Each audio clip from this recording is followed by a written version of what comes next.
صرف اس وقت تک قائم رہتی ہے جب تک جنگل کے باقی جانور اس کی دھاڑ کو حکم سمجھتے رہیں، مگر جب خاموش رہنے والے بولنے لگیں، جب حکم ماننے والے سوال اٹھانا شروع کر دیں اور جب جنگل کے جانور شیر کے سامنے آ کر اس کا حکم ماننے سے انکار کر دیں تو پھر سب سے پہلے شیر کی طاقت نہیں، اس کا اعتماد آزمائش میں آتا ہے۔ شاید یہی وہ لمحہ ہوتا ہے جب جنگل کی فضا بدلنے لگتی ہے اور پھر شیر کو اپنے ہی جنگل سے خوف محسوس ہونا شروع ہو جاتا ہے۔ یہی وہ نقطہ ہے جہاں حکمرانی کے اعتماد کی جگہ ایک اجانی سی بے چینی لینے لگتی ہے۔ شیر کے ارد گرد جنگل تو وہی ہوتا ہے، مگر اسے ہر طرف خطرہ دکھائی دینے لگتا ہے، ہر آواز مشکوک محسوس ہوتی ہے، ہر خاموشی میں کوئی سازش سنائی دیتی ہے، اور ہر وہ جانور جو کل تک اس کے حکم کے سامنے سر جھکائے کھڑا تھا آج اسے ممکنہ باغی دکھائی دینے لگتا ہے۔ شیر پھر سوچنے لگتا ہے، کون میرے خلاف ہے، کون میرا ساتھ چھوڑ چکا ہے، کون میرے تخت کو چیلنج کرنے کی تیاری کر رہا ہے۔ ناظرین، جب حکمرانی کے ایوانوں میں سوال بڑھنے لگے تو گھبراہٹ صرف ایک کیفیت نہیں رہتی، وہ ایک سیاسی علامت بن جاتی ہے۔ کہانی یہاں ختم نہیں ہوتی۔ کبھی کبھار جب شیر تھکن کے عالم میں آنکھیں بند کرتا ہے تو اسے کہیں دور سے ایک آواز سنائی دیتی ہے، گھبرانا نہیں ہے۔ لیکن مسئلہ یہ ہے کہ جب کسی کو بار بار کہا جائے کہ گھبرانا نہیں تو سوال خود بخود پیدا ہوتا ہے، آخر گھبراہٹ ہے کس بات کی؟ یہ آواز کون دے رہا ہے اور یہ تسلی کس کے لیے ہے؟ کیا جنگل واقعی پرسکون ہے یا پھر خاموشی کے پیچھے کچھ بدل رہا ہے؟ کیا حکم ماننے والے اب پہلے کی طرح مطمئن نہیں؟ کیا سیاسی صفوں میں اختلاف کی آوازیں بڑھ رہی ہیں؟ کیا اقتدار کے گرد موجود حلقے اب ایک دوسرے کو شک کی نگاہ سے دیکھنے لگے ہیں؟ اور اگر ایسا ہے تو پھر سوال صرف جنگل کے شیر کا نہیں، بلکہ یہ سوال میرے شیر کا ہے۔ وہ شیر جو ایک سیاسی نشان بھی ہے، ایک حکمراں جماعت کی شناخت بھی، اور آج اقتدار کے اس پورے منظرنامے میں سب سے بڑا سوال بھی۔ تو کیا بدلتے ہوئے سیاسی حالات، ہر دن بڑھتے ہوئے سوالات، اندرونی بے چینی اور ہر طرف پیدا ہونے والے خدشات کو دیکھ کر یہ کہا جا سکتا ہے کہ کیا میرا شیر گھبرا رہا ہے؟ اگر واقعی گھبراہٹ ہے تو آخر اس گھبراہٹ کی وجہ کیا ہے؟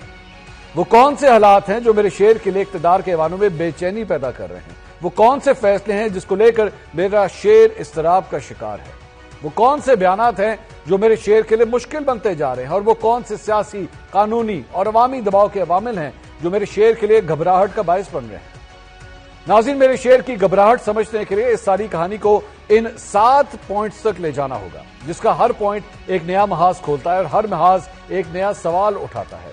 کیونکہ سوال جتنے بڑھتے جائیں گے میرے شیر کی گھبراہٹ کی تصویر اتنی ہی واضح ہوتی جائے گی۔ پوائنٹ نمبر 1، نئے صوبوں کا معاملہ میرے شیر کے لیے ایک ایسا کڑوا گھونٹ بنتا جا رہا ہے جو نہ اگلا جا رہا ہے نہ نگلا جا رہا ہے۔ ایک طرف دباؤ ہے کہ نئے صوبے بننے چاہیے، دوسری طرف سیاسی اتفاق رائے ایک بڑا سوال ہے۔ تو کیا یہ دباؤ میرے شیر کی گھبراہٹ کی ایک وجہ ہے؟ پوائنٹ نمبر 2، وزیر داخلہ محسن نقوی نے 30 جولائی کو بیان دیا کہ موجودہ سسٹم کولیپس کر چکا ہے۔ اس سسٹم کی ڈرائیونگ سیٹ پر تو میرا شیر گزشتہ 2.5 سال سے موجود ہے۔ کیا محسن نقوی کا یہ بیان میرے شیر کے لیے گھبراہٹ کا باعث بن رہا ہے؟ پوائنٹ نمبر 3، میری خبر کے مطابق سابق وزیر اعظم نواز شریف اور وزیر اعلی پنجاب مریم نواز کے وزیر داخلہ محسن نقوی سے اختلافات کی باتیں اب کسی سے ڈھکی چھپی نہیں رہی۔ یہ دعویٰ بھی کیا جاتا ہے کہ میرے شیر کی جانب سے محسن نقوی کو کابینہ سے ہٹانے کی کوششیں کی گئی، مگر سوال یہ ہے جب محسن نقوی بولتے ہیں تو میرے شیر کے اندر بے چینی کیوں بڑھتی ہے؟ کیا ایک وزیر کی آواز پورے شیر کو بے چین کر دیتی ہے؟ پوائنٹ نمبر 4، میرے شیر کے لیے پریشانی کا باعث ایک ایسا شکاری بھی ہو سکتا ہے جس کے ہاتھ میں تیر ہے اور لہجہ بھی خاصا سخت، جس کا پیغام صاف ہے۔ وہ گھڑی کی ٹک ٹاک کے ساتھ برملا کہہ رہا ہے کہ اس مرتبہ صرف کانپے نہیں ٹانگے گی، ٹانگیں بھی کانپیں گی۔